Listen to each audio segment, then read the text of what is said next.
तो जैसे कि हम डिस्कशन कर रहे थे मंडल कमीशन रिपोर्ट पर जो गठित हुई थी 1979 एंड पब्लिश हुई 1990 में। ये जिस तरीके से कंप्लीट मंडल कमीशन की रिपोर्ट जनरेशन से लेके पब्लिशन तक जो इम्प्लीमेंटेशन में भी हुआ, वो सब किस तरीके से हुआ और किस आधार पे हुआ ये इस रिपोर्ट में दिया गया है। और इसके अंदर हम अगले पार्ट में जा रहे हैं जो है आयोग का गठन और विचारार्थ विषय। संविधान के अनुसार 340 द्वारा प्रदत्त शक्तियों का प्रयोग करते हुए राष्ट्रपति ने भारत के राज्य क्षेत्र के अंतर्गत सामाजिक एवं शैक्षिक रूप से पिछड़े वर्ग की दशाओं की जांच करने के लिए पिछड़ा वर्ग आयोग नियुक्त किया। इस आयोग की संरचना निम्नलिखित थी। श्री वीपी मंडल भूतपूर्व संसद सदस्य अध्यक्ष थे उसके। श्री आर भोले संसद सदस्य उसके सदस्य थे मंडल के सिर्फ।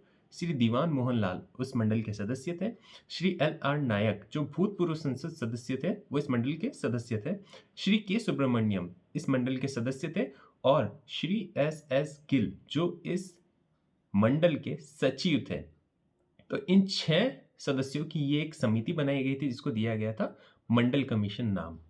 अध्यक्ष तथा सदस्यों की नियुक्ति अंशकालिक आधार पर की गई थी और इन्होंने अवैतनिक क्षमता में कार्य किया। इसके शब्द थोड़े से ज़्यादा गढ़े हुए इसलिए पढ़ने में कम है, परंतु जिस तरह से मैं पढ़ पा रहा हूँ उसको मैं आपको बता रहा हूँ कि अवैतनिक क्षमता में कार्य किया। दूसरा बिंदु, आयोग के विचारार्थ विषय निम्नलिखित थे। सामाजिक तथा शैक्षिक रूप में पिछड़े वर्गों को परिभाषित करने के लिए मापदंड निर्धारित करना। दूसरा, इस प्रकार परिभाषित नागरिकों के सामाजिक तथा शैक्षिक रूप से पिछड़े वर्गों की प्रगति के लिए किए जाने वाले उपायों की सिफारिश करना। तीसरा, नागरिकों के उन पिछड़े वर्गों के लिए जिनका संघ या किसी भी राज्य की सेवाओं और पदों में समुचित प्रतिनिधित्व नहीं है, उनके लिए नियुक्तियों या पदों में आरक्षण की व्यवस्था करने की वांछनीयता या अन्यथा की जांच करना। चौथा बिंदु दूसरे के अंदर, राष्ट्रपति को रिपोर्ट प्रस्तुत करना जिसमें उनके द्वारा पाए गए तथ्यों का निरूपण किया गया हो तथा उनके द्वारा उचित समझी गई सिफारिशें की गई हो। इस संबंध में आयोग पहले नियुक्त किए गए पिछड़े वर्ग आयोग की सिफारिशों तथा उन तथ्यों पर भी विचार कर सकता है जो सरकार द्वारा उसकी सिफारिशों को स्वीकार करने में बाधक हुई। इसके अंदर बिंदु 3, पहला, आयोग खंड क केंद्रीय सरकार, राज्य सरकारों, संघ शासित क्षेत्र प्रशासनों और ऐसे अन्य प्राधिकरणों, संगठनों या व्यक्तियों से जो श्रायोग के विचार से उनके लिए सहायक हो सकते हैं, ऐसे रूप में या ऐसे तरीके से जैसे वे उचित समझे, ऐसी सूचना प्राप्त कर सकता है जिसे वे अपने प्रयोजन के लिए आवश्यक या संगत समझें। खंड ख, अध्यक्ष द्वारा या उनके प्राधिकार के अधीन निर्धारित समयों तथा स्थानों पर अपनी बैठकें या ऐसी उप समितियों की बैठक कर सकते हैं जिसे वे अपने ही सदस्यों में से बनाएं। बिंदु 2, आयोग या इसके द्वारा बनाई गई किसी उप समिति की किसी राज्य में यात्रा के दौरान और आयोग या उसकी किसी उप समिति की किसी राज्य में हो रही बैठक के दौरान आयोग 2 व्यक्तियों को जो उस राज्य के और पिछड़े वर्ग के हों, आयोग या उप समिति के जैसा भी मामला हो, अतिरिक्त सदस्यों के रूप में संयोजित कर सकता है। इसमें एक बिंदु भी दिया गया है एस्ट्रिक करके, श्री एल आर नायक को श्री दीनबंधु साहा के स्थान पर नियुक्त किया गया था, जिन्होंने स्वास्थ्य के आधार पर 5 नवंबर 1979 को आयोग की सदस्यता से त्याग पत्र दे दिया था। चौथा बिंदु, आयोग का मुख्यालय दिल्ली में होगा। पांचवा, आयोग राष्ट्रपति को अपनी रिपोर्ट 31 दिसंबर 1979 तक प्रस्तुत करेगा। राष्ट्रपति के आदेश से हस्ताक्षर पी एस कृष्णन, संयुक्त सचिव, भारत सरकार। अब इसकी भूमिका क्या कहती है, हम अगले पड़ाव पर आ गए जो इसकी भूमिका। पिछड़ा वर्ग आयोग का गठन करने की अधिसूचना 1 जनवरी 1979 को जारी की गई थी और यह रिपोर्ट दिसंबर 1980 में प्रस्तुत की जा रही है। अगर तकनीकी रूप से कहा जाए तो आयोग ने अपना कार्य पूरा करने में 21 महीने लगाए, जबकि वास्तव में काम करने के लिए हमारे पास इससे भी कम समय उपलब्ध था। सचिव, प्रशासन अधिकारी तथा 1-2 स्टेनोग्राफर को छोड़कर आयोग का शेष स्टाफ केवल जून-जुलाई 1980 में ही कार्य करने के लिए उपलब्ध हो सका। स्टाफ प्रस्तावों का निर्माण और उनकी मंजूरी तथा उचित कार्मिकों की भर्ती में 4 महीने से अधिक लग गए। यद्यपि आयोग का औपचारिक उद्घाटन 21 मार्च 1975 को तत्कालीन प्रधानमंत्री श्री मोरारजी देसाई द्वारा किया गया, किंतु आयोग पूरी तरह से अपना कार्य 1979 के मध्य से ही शुरू कर सका।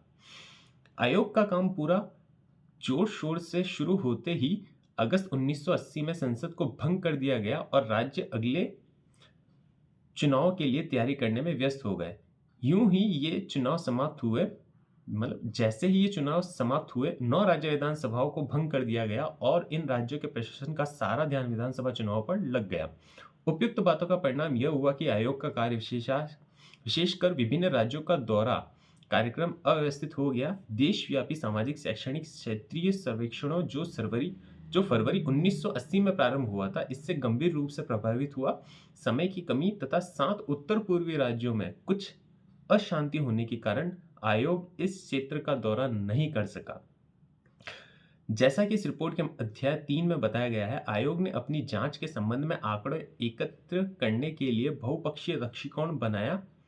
यह एक बहुत बड़ा काम था जिसने अनेक कार्य करने थे और यह समुचित देश से संबंधित था। यदि सभी संबंधित एजेंसियों और व्यक्तियों से हमें सहयोग सुलभ न हुआ होता तो यह काम नियत अवधि में पूरा नहीं होता।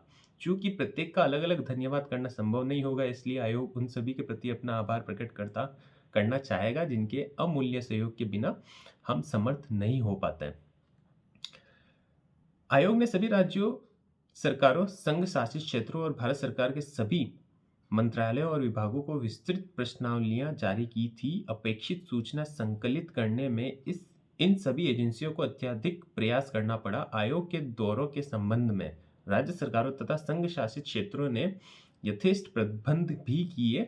हमारा कृतज्ञता सहित सभी संबंधितों का धन्यवाद करना अपेक्षित है।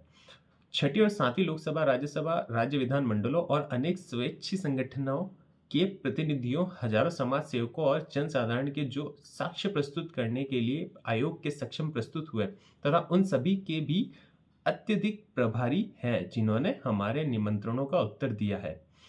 हम प्रो एम.एन. श्रीनिवास, भारतीय प्रबंध संस्थान बेंगलोर, प्रो जोगेंद्र सिंह, जवाहरलाल नेहरू विश्वविद्यालय और प्रोफेसर B.K. राय, बर्मन, विश्व भारती विश्वविद्यालय का आयोग के सामाजिक शैक्षणिक क्षेत्र सर्वेक्षण में दिए गए मूल्यवान सहयोग के लिए भी कृतज्ञ है। Doctor K.C. शील, महानिदेशक केंद्रीय सांख्यिकी संगठन का भी इस संबंध में अति विशेष रूप से उल्लेख करना वांछित है। यह आभार व्यक्त करते हुए क्षेत्र सर्वेक्षण के सभी पहलुओं के संबंध में पूर्ण दायित्व आयोग अपने ऊपर लेता है। सामाजिक शैक्षणिक सर्वेक्षण के क्षेत्र आंकड़ों के संगणन के काम को इलेक्ट्रॉनिक आयोग ने बड़ी श्रेष्ठता से किया। टाटा समाज विज्ञान संस्थान बंबई और भारतीय विधि संस्थान दिल्ली ने आयोग के लिए 2 विशेष रिपोर्ट तैयार की थी और हम उनके श्रेष्ठ कार्य के लिए अपना आभार व्यक्त करते हैं। श्री P. पद्मनाभ, भारत के महापंजीयक एवं आयुक्त जनगणना परिचालन, ने आयोग के कार्य में बहुत रुचि ली और सभी संभव सहायता प्रदान की। वास्तव में गृह मंत्रालय भी सदैव सहयोग देता रहा और हमारी समस्याओं के प्रति उनके समुचित दृष्टिकोण अपनाया।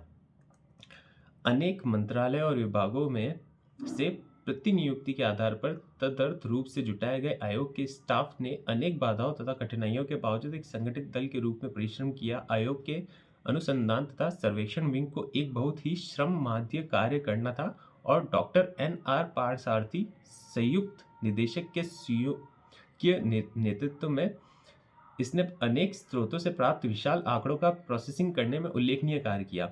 अंत में आयोग अपने सचिव श्री S.S. गिल द्वारा किए गए कार्य के लिए अत्यधिक आभार व्यक्त करना चाहेगा। सामान्यतः उन जैसे व्यक्तियों को रिपोर्ट तैयार करने में विशेष जिम्मेदारी निभानी पड़ी। इस संबंध में उनका सुसंबद्ध विचारों को प्रस्तुत करने में बड़ा ही उल्लेखनीय योगदान रहा है। आयोग के सभी सदस्य एकमत थे कि श्री गिल के अतिरिक्त अन्य पिछड़े वर्गों के कष्टों की विवेचना करने के लिए उन्हें कोई ऐसा सुयोग्य व्यक्ति उपलब्ध नहीं हो सकता था। ये इसकी भूमिका थी और अब इसके बाद जो है इस मंडल कमीशन रिपोर्ट का अध्याय शुरू हो रहा है, प्रथम पिछड़ा वर्ग आयोग, जिसको हम अगले वीडियो में देखेंगे।